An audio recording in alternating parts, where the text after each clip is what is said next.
Introducing your hosts from Collingwood, Ontario, Canada, Jack Edwards, and his partner from Dallas, Texas, by way of Port Arthur, Texas, Big George. Together, they are the North-South Connection.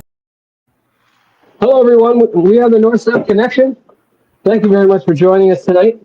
We were scheduled to have Anthony Darko on, but unfortunately, he had something come up, so we can't make it tonight. So we just get the two of us, which I know we were excited about hearing stories from Darko, but don't worry, we'll have him back. But George, tonight, let's just free flow it, right? Like I think we got to kick it off with some sports. And first of all, I think we got to kick it off. And this is going to drop the viewership, but that's okay. The Kansas City Chiefs talk. We're in voluntary minicamp. We're getting there. We're coming close to getting ready to go. I'm so excited. I can't wait. I can't stand myself. George, for me, there's a number of people I'm looking forward to.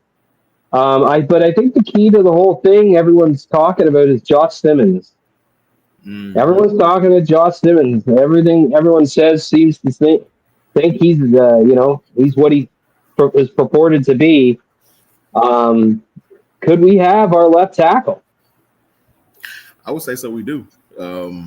This is definitely one of those times that you kind of have to look at what we did in the draft and what we did in the offseason. Jalen Moore, you have a good position swing tackle. Then you have Justin Simmons, who can be potentially a good swinging tackle as well.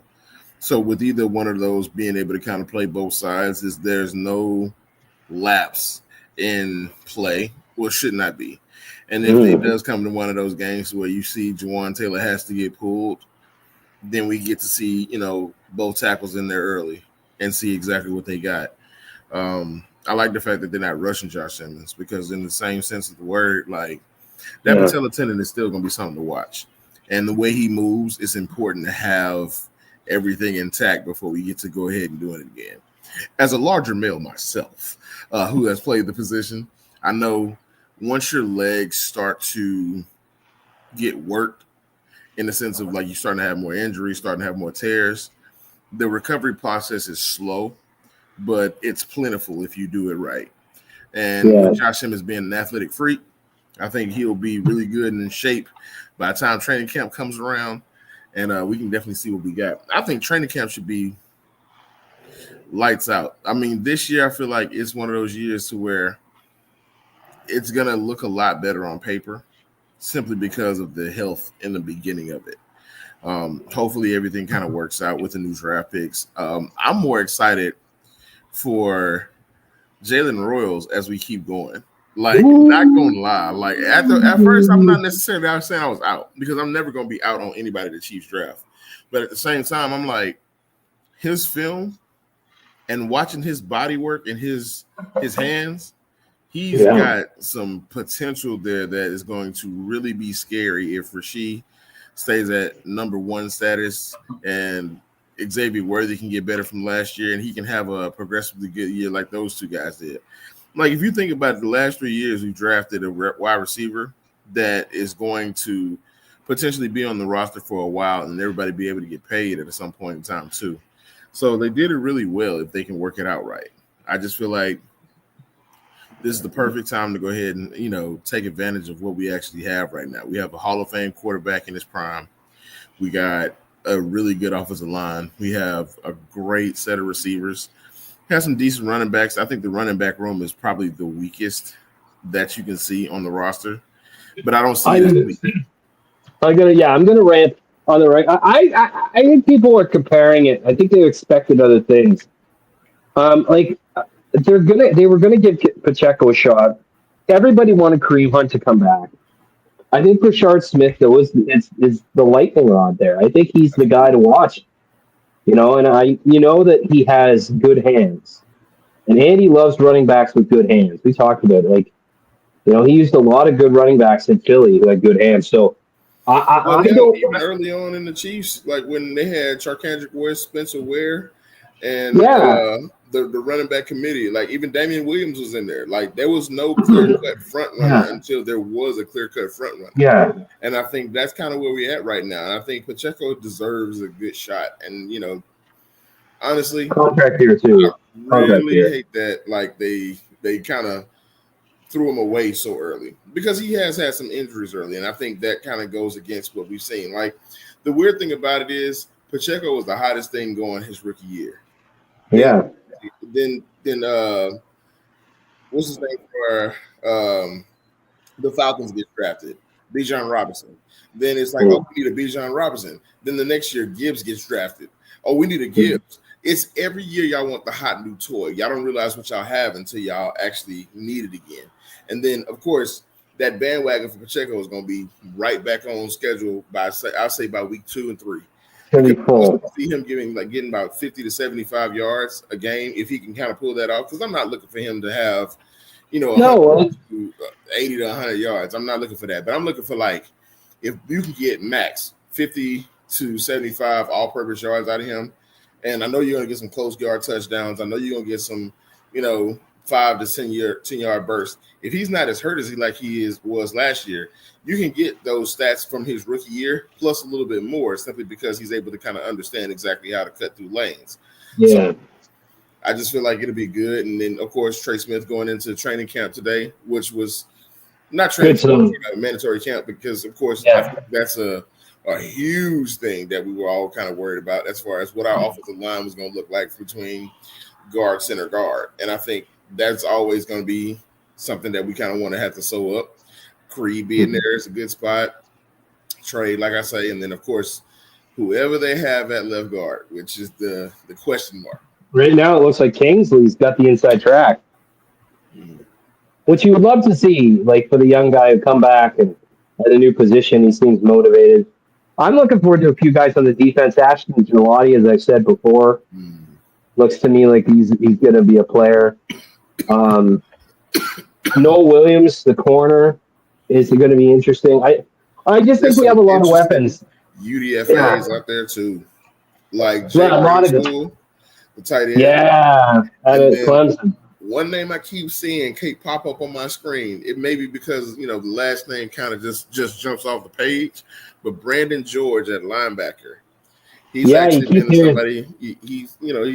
I don't like to put foreshadowing. Oh, this person's going to make the roster. Or he's going to do this, but he keeps coming up. They might be talking about him a little bit different as far as a rotation piece, and that'd be really good at the linebacker core because you can never have too many linebackers. No, you got to have.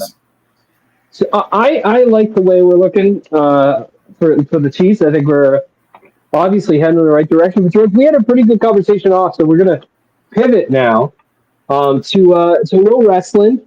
Obviously, everyone's talking about Jey Uso losing the belt and then Gunther winning the belt and Goldberg challenging for the belt. Mm-hmm. I mean, it's 98 again, I guess. What's going on here? So the whole thing with the Jey Uso losing the belt to Gunther thing, I always said, and you can go back and watch older episodes of the 5 Count. You can watch 2 Words for You as well.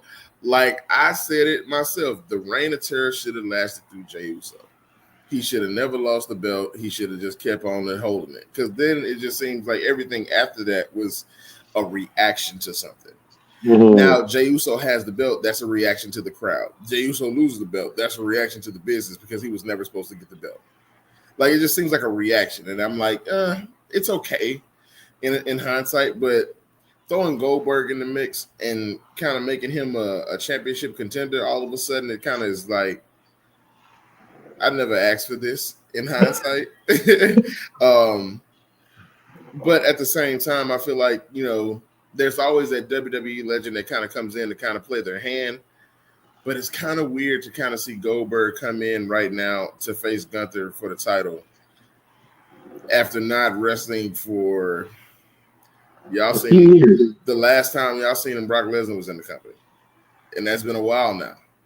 So I just feel like it's a bit of a stretch to kind of put him in that situation. I know he wants to have his last match against Gunther, but Is it deserved? No. Is it? I mean, I say no because there's no build up, there's no lead up, there's nothing. Like you literally just brought him out like a Royal Rumble contestant and gave him the number one spot. Yeah, but listen, rules don't apply to guys who have drawn like money like him. True. The difference is True. like you. So the thing about it was Jey Uso. Everyone's upset. I mean, I think he did his job well. He did what he was asked to do. But does he need a belt? Like Roddy Piper didn't need the belt. I'm not saying that Jey Uso is Roddy Piper because he's not. But it's like there are certain guys that maybe don't need it. Maybe he doesn't need it, and he's obviously over and still selling t-shirts. I get how people are upset, but I'm like, like I didn't like that. I just don't like that they're going back to short title reigns. I missed when the belt actually they started. Now it's like Jey Uso was only 51 days. I understand, like, because there's still a lot of people who know who Goldberg is, and he'll still, his merch will sell, and so they're going to get some money off Goldberg. Was it the right decision? I don't know. I never really know where they're going anyways. No. But I don't think it's an indictment on Jey Uso and how he did. I just think they're just switching things up. And I mean, but I don't know if he needs the belt. Like, I mean, maybe he doesn't. Maybe he's obviously in the main events. So he's in one of those top spots, but we'll see what they do. But it's definitely like, I mean, it was definitely interesting because, like, they did. I didn't expect it. I expected, Jay might find a way to beat Gunther or Gunther gets DQ'd and we move on. But I guess they really want that Goldberg versus Gunther match. I mean, and again, it's like I respect Goldberg. I mean, I got for his his run, his draw, and that sort of thing. But I mean, again, it's not a match that I was banging down the door to see. So, just like I say, it just kind of feels forced in a sense. I love Goldberg for everything he did WCW. I loved every minute of it. Me personally, I was one of those cheering on the couch for the street until Kevin Nash came along and Scott Hall got a stun gun, and the rest is history. So I'm not saying I don't want to see Goldberg, but you can't win forever. Like nobody. Exactly. I feel like his last hoorah was his last hoorah. That would have made more sense in hindsight for me because he did win a belt. Then he went out with a championship ring. All right, cool. Yeah.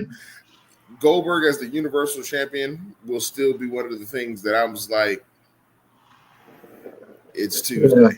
Y'all just it's just but I mean, I don't know. I really don't know what they're doing with that. But I mean, Ron Killings though is on fire. Like he is on fire right now. Like they let him go and they bring him back, and who knows?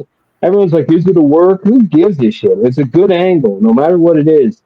It's a good angle, and the guy's over, and he's not gonna hurt anybody, and people are behind him. So you're trying to, that's a heck of an angle. But I mean, I think Ron Killings finally deserves to actually have some shine in the WWE. That's not comedic relief. I feel like he's had a run early. A more serious run when he first got into the WWE, but nobody really remembers that from this era of wrestler watchers. I feel like this era of the WWE universe is one of those we've seen the last 15 years and what it's become, and in the last 15 years, I would say Ron Killings has been some sort of comedic relief, or he's had a few matches here and there, but none of them have been really something to kind of be like, oh, that's Ron Killings. Like, it's a different swing of the bat here. We're not looking at, we're not looking at Surface Thing no more. This is definitely Crow's Thing for him.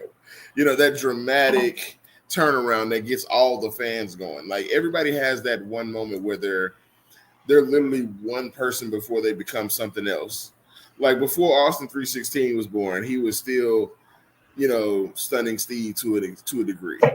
And then it became it's another motherfucker walking out that curtain after that. Not once he ditched the ringmaster. Once he ditched the ringmaster, it was just like.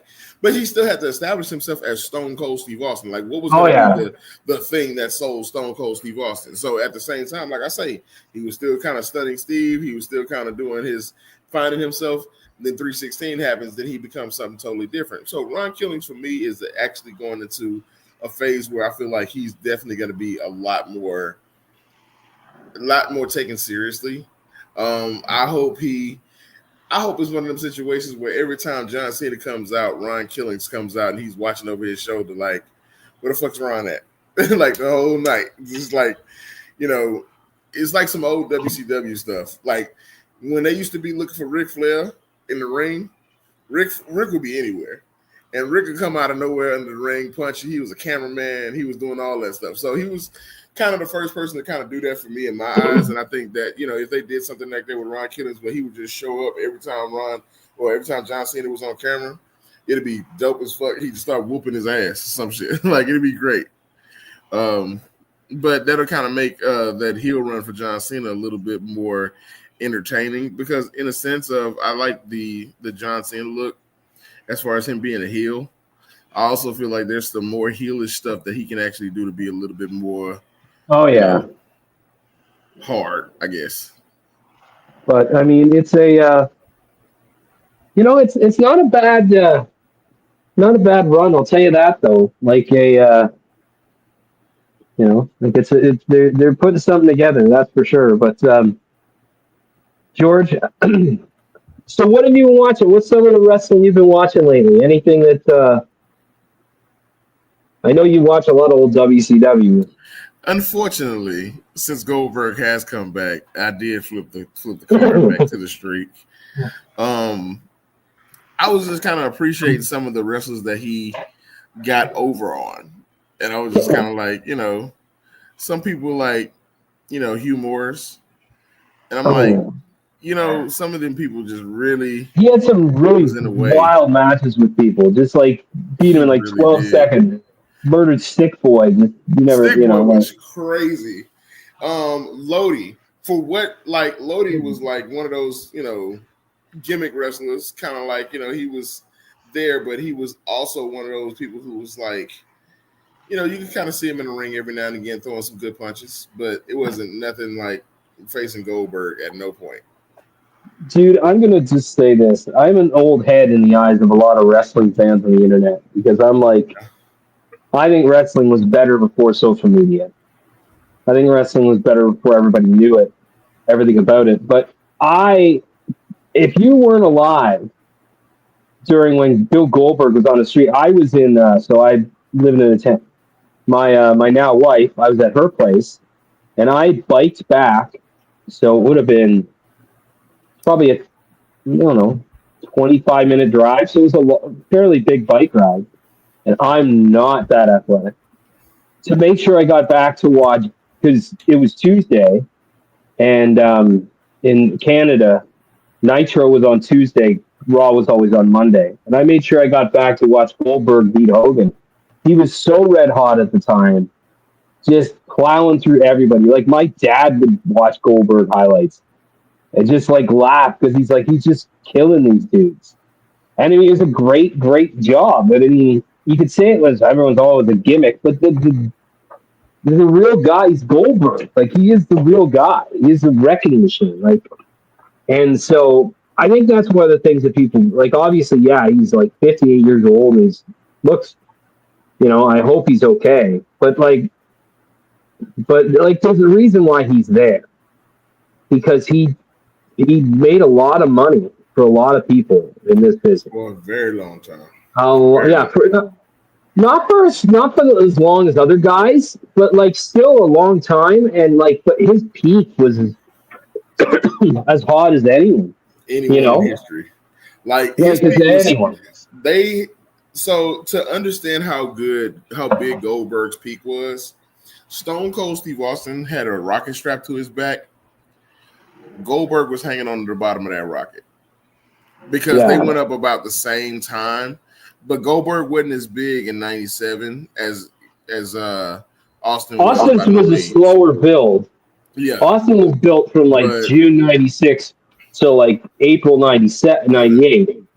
Goldberg was like September 97, and by the time we hit like July, he was the made man.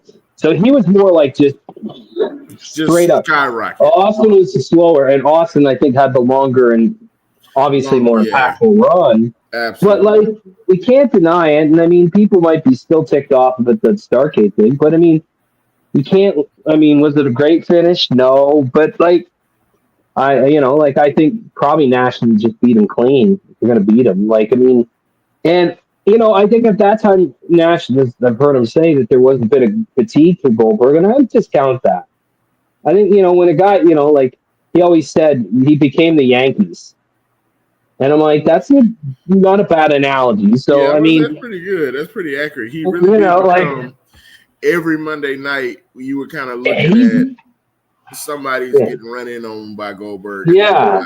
You kind of planned it. And that's one of the things that became predictable about WCW is the simple fact that you kind of knew who the primetime players were for a long period of time. Yeah. And you knew what that last 30 minutes of the show was going to be. Even though sometimes you can honestly say that you could call that, you would still watch to see exactly what the outcome was. Yeah. And if the outcome was just more disappointing, you would kind of just be, all right, I've seen this before. You kind of gave it a shot every time you've seen it because they did it for a year. And they were like very successful with it for a while. But as Nash also described, he says it great. He's like, I equate WCW to the '69 Mets.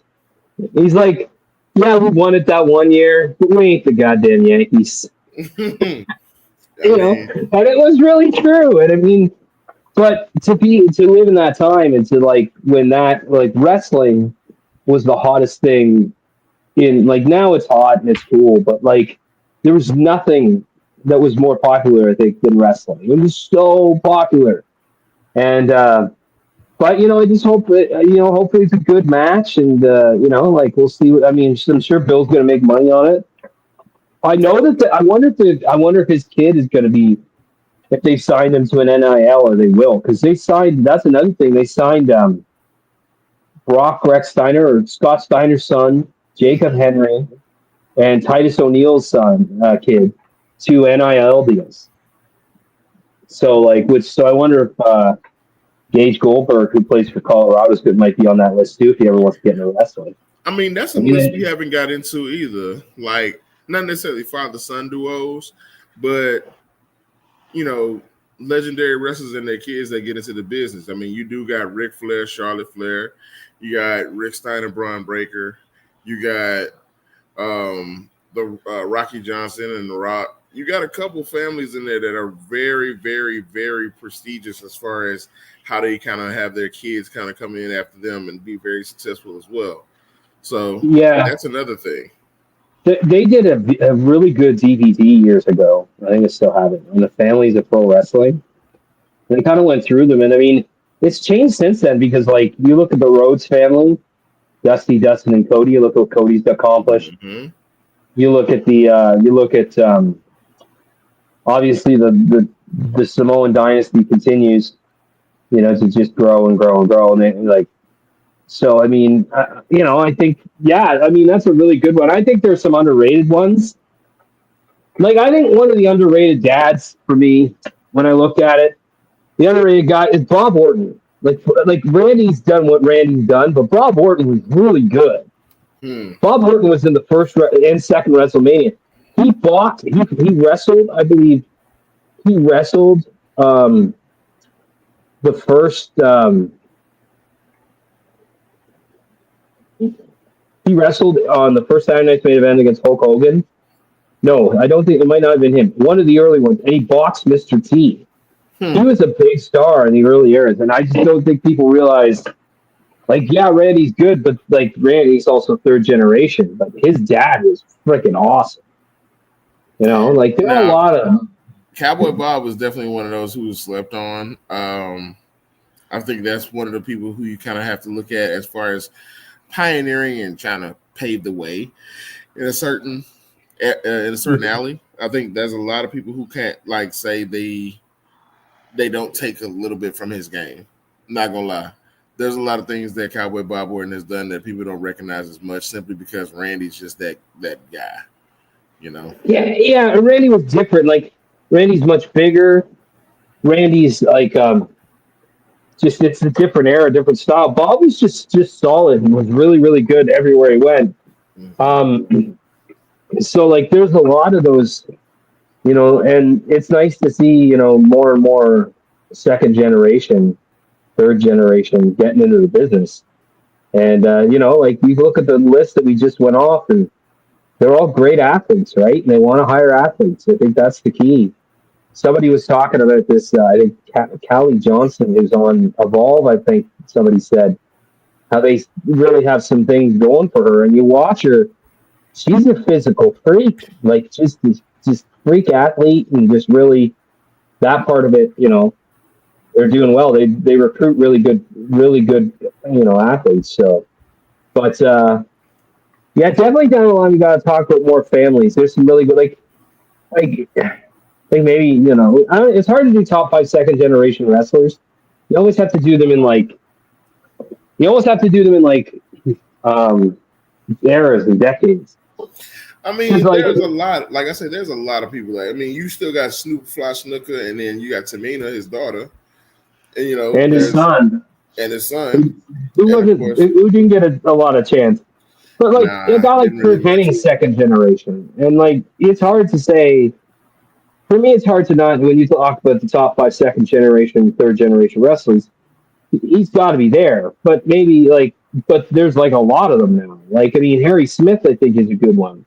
That's why if you look at it in eras and decades, I think you get some really good lists. Because I look at Harry Smith and I'm just like, why did they never give that guy a chance? He's a good wrestler. He looks good.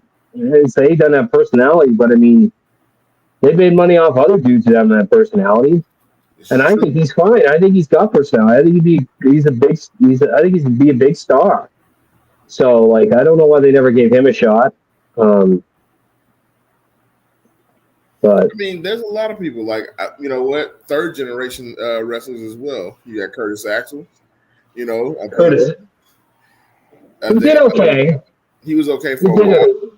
He's okay. It's tough sometimes. Also too, you gotta with that. It's you got the pressure, right? If your name is X, Y, if your name is that Henning, you got to be, you're gonna have to. Bray Wyatt's another guy. Bo Dallas. There's a lot. So there's another underrated dad. There's another underrated dad. I think is Mike Rotunda. Mike Rotunda was a good worker. He was IRS but he did the stuff with the varsity club. He was a solid, wrestler. And, there's another guy, probably didn't get a ton of, stuff. Apparently, Earthquake's kids, I think his daughter is going into wrestling. Okay. Yeah, so, there's lots of them coming up. And lots of, But, that's just very interesting to kind of see. Yeah. You do. I like the gimmick. Probably not the organization. Yeah, the organization is a little bit of a steal, you could kind of say. But that would be a good topic down the line to look at for sure. There's a really good Clash of it's not super good, but there's a Clash of the Champions on there, and I believe it's got Terry Funk against Ricky Steamboat. It's the one from the. He did it at Fort Bragg, North Carolina, and it's ridiculously hot. But it was the crowd was it was a bunch of, I think, military people, so the crowd was just lit, just snookered the whole night. And I don't know, it's on the vault. There's a ton of stuff. They just asked the WWE, this might be a good topic, George, about what your dream is for the vault. And I'm just for WCW, I want to see every WCW Saturday Night episode from 1991 till it stopped.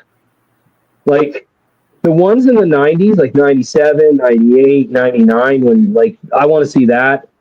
I'd love to see the old school Superstars of Wrestling episodes from the WWF in the 80s, because they were just every big star was on it. Yeah. It's, and any of the territory stuff that they could put out, they just have so much content, and I just think they need to. Hopefully, they put more of it out. More content. Definitely want to see a little bit more of the middle of Thunder. I want to see more of the Thunder episodes. I think those were top notch. Not gonna lie, as much as they kind of gave a little bit of a cheesy underlining of what Monday Night Oh, Show they were was, cheesy. They were cheesy. but Like, good God, it was some good TV. I can't lie to y'all. Like that.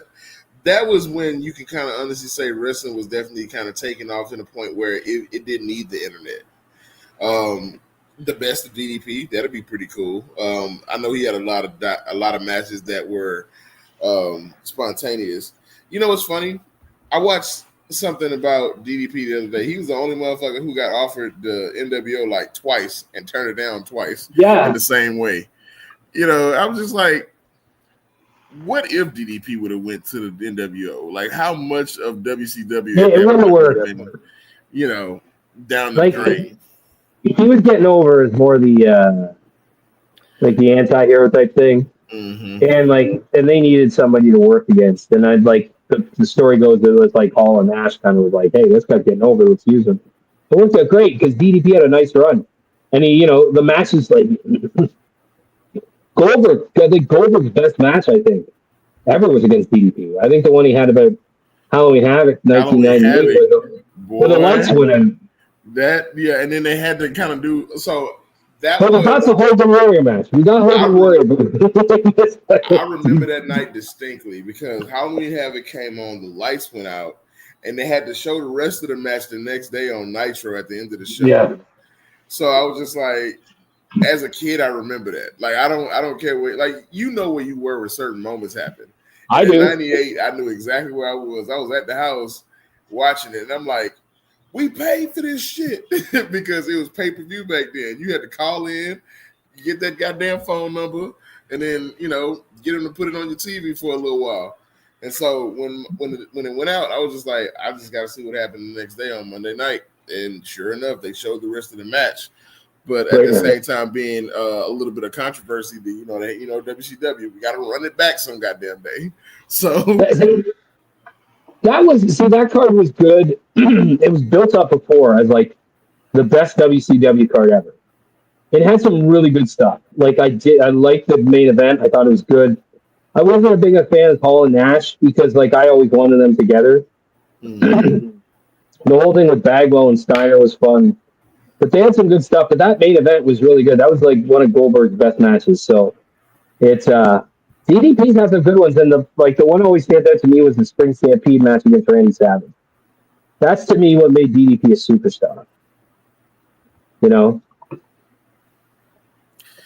DDP was a superstar for a long time. I think because, of course, his early work was so you need to be doing something else. And then when he finally started to do it, people loved it. People loved exactly what he became.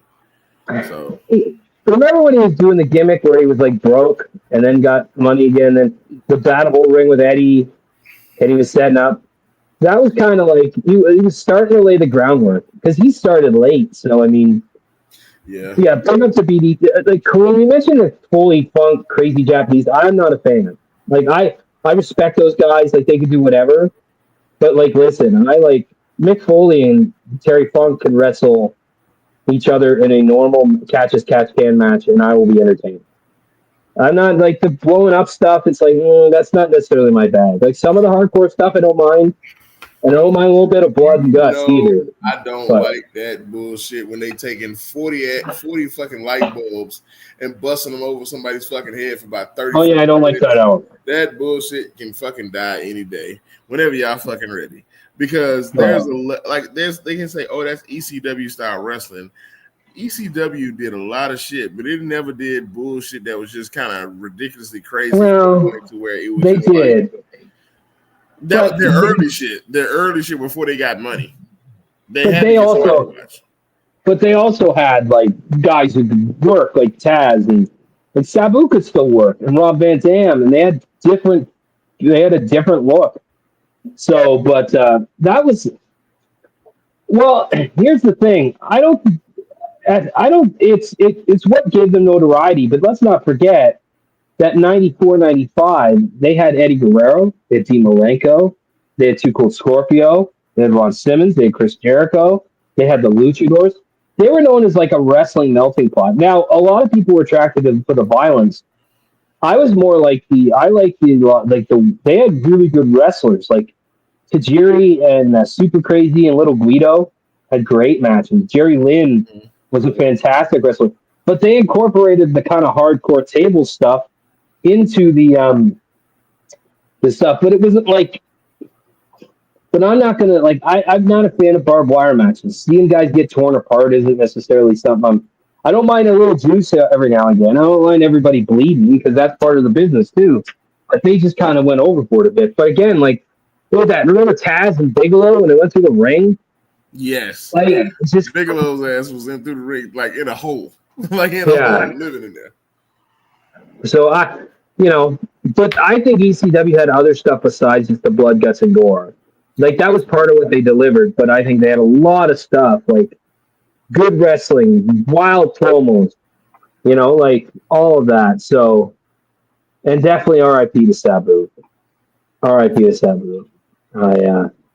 Like a true innovator. But like, they have so much content. I hope they do the ECW YouTube special channel because I'm looking forward to seeing some of the stuff that like, I don't know if you remember George, but who I really dug at the end of ECW was, and he's working in the WWE now, is Steve Corino. Steve Corino was, when he left WCW was well, he was never in WCW. He was in ECW, and he should have went to WCW. That was what it was. He was so good. He was so good. He worked with Dusty Rhodes and like they had guys like that. They had Rhino. They had a really good talent at the end. They just had no money, unfortunately. And that can be the big thing for talent to be around anywhere sometimes. That's different though. Like, you know what? Like, yeah, he wasn't a great wrestler. I'll give him that. And he came out with the cane. That was his gimmick. But he had that entrance, and he had a gimmick that got over. It got over. He can't. But it wasn't like, he can't like. I wasn't worried about his like wrestling ability. Like he delivered, but they were different. That was what they wanted to be. They were different for sure. So, George, what else is on the mind? Are we?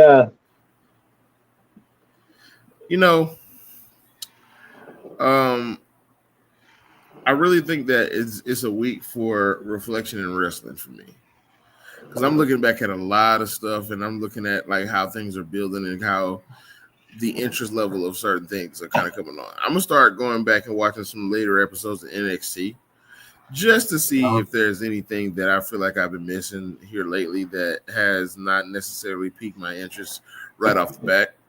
But I think that's what I'm gonna start doing, because what they're doing with the main roster, totally fine with it. It's just one of those things that I feel like I want a refresher. I want something a little bit more raw, if that makes sense. Well, I like, I watch every single UFC fight, every single, whether it's a prelim or whatever it is. And the reason I do is so I know who's coming on the come up. So by the time they get to the main events, you have an idea who they are. I think that's why a lot of people take an NXT is because those, the next guys. Like Obafemi, we all know is going to be a star. Everyone knows it. They're going to make him a star. They're going to figure out a way. They're going to put a rocket to him. So, yeah, man, Kareem agrees. He says there's a lot of good talent. I mean, there is a lot of good talent. So let's, I don't doubt it. That's why they, it's a good reason to watch it, because you see the talent of the future. Talent of the future is always what I'm interested in. I'm always interested in seeing how they develop talent. I don't want anybody to make the WCW mistake of just kind of letting the old dogs ride it out until they can't ride it out anymore. And then the young guys come in and don't nobody know who the fuck that is. And then we got matches that people don't really respect at some point because, it's not somebody that they know. But I think getting involved in more of the NXT, more of the reason to kind of see exactly how we're growing with the idea of the company. I think that's just the thing.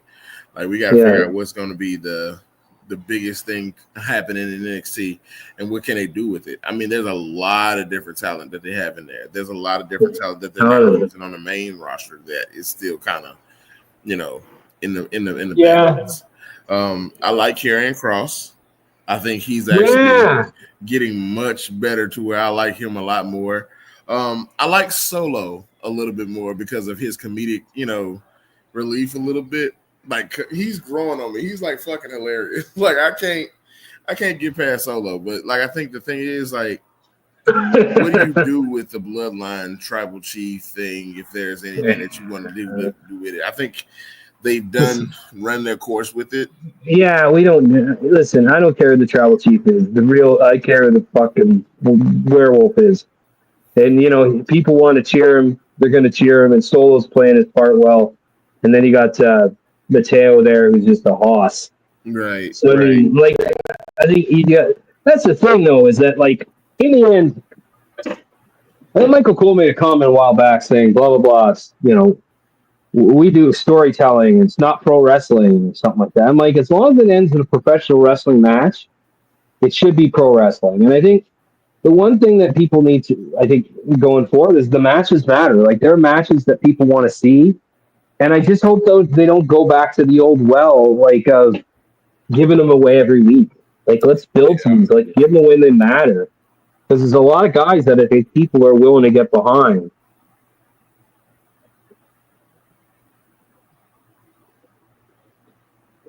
Well, we'll see. I mean, they're doing their thing. You know what? Like, I'm not going to.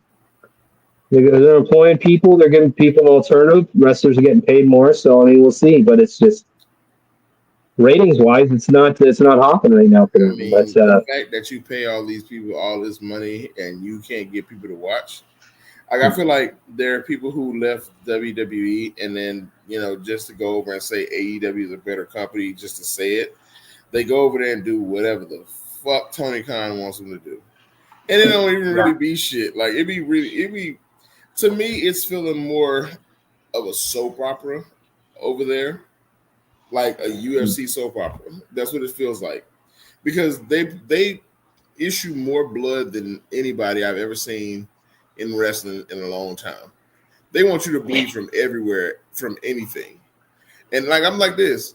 In real life, if you bleed that much doing anything, that person's gonna die at the end of the year. There's not enough blood transfusions to kind of make this person survive. So I just feel like it's not realistic sometimes as much blood as they use.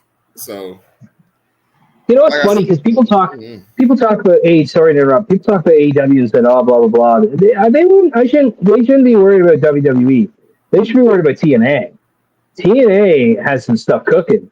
I got to give it out. My favorite thing in wrestling right now, my favorite new wrestler is the Hometown Man. I don't know if you saw it, but it was the Hardy Boys and Leon Slater, and they needed a partner, and they called out a masked man named the Hometown Man. He looks very familiar. It looks like he looks very familiar, but just coming the home. I just love it. He's my favorite wrestler out there, the Hometown Man. But like, they have some stuff going on. They have, and the WWE affiliation is working for them. Yeah, like Moose again. Yeah, another big. It's working for them, and they're building like they're doing big crowds now, and they're like their show's getting better, and so kudos to them. Like they're definitely. It's a nice place, guy. Men and women can go there. I mean, good women's division. They're building it up. Like I just think they're doing a lot of things right, especially the Hometown Man. The Hometown Man. The Hometown Man. It's just, but yeah, I hope they succeed. But I mean, again, like AEW though has money.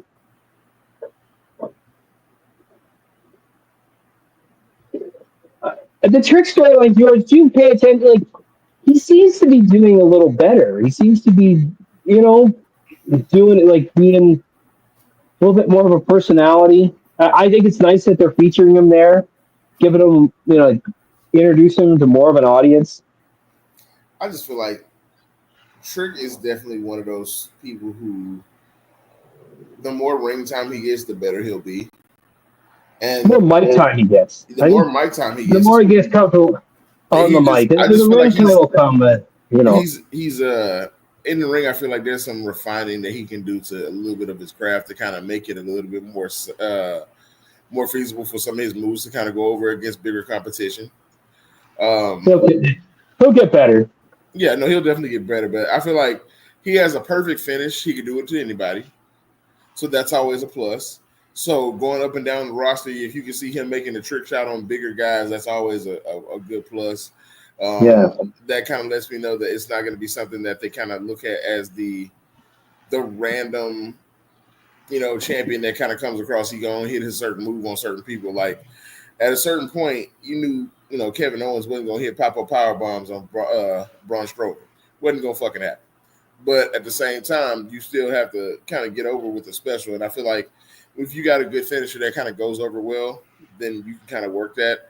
I feel like Trick has that. I feel like Trick has personality. I feel like he has a great, great way to be. He has a woman on his arm, in the sense of, everybody knows who Lash is. Everybody knows who Lash is. But at the same time, it's just, he's not very much missing anything. I feel like him and the TNA audience actually gives him, like you say, a little bit more notoriety. And I love the fact that he's kind of going back and forth because it kind of makes him look like he's just going to wrestle. He's going to work.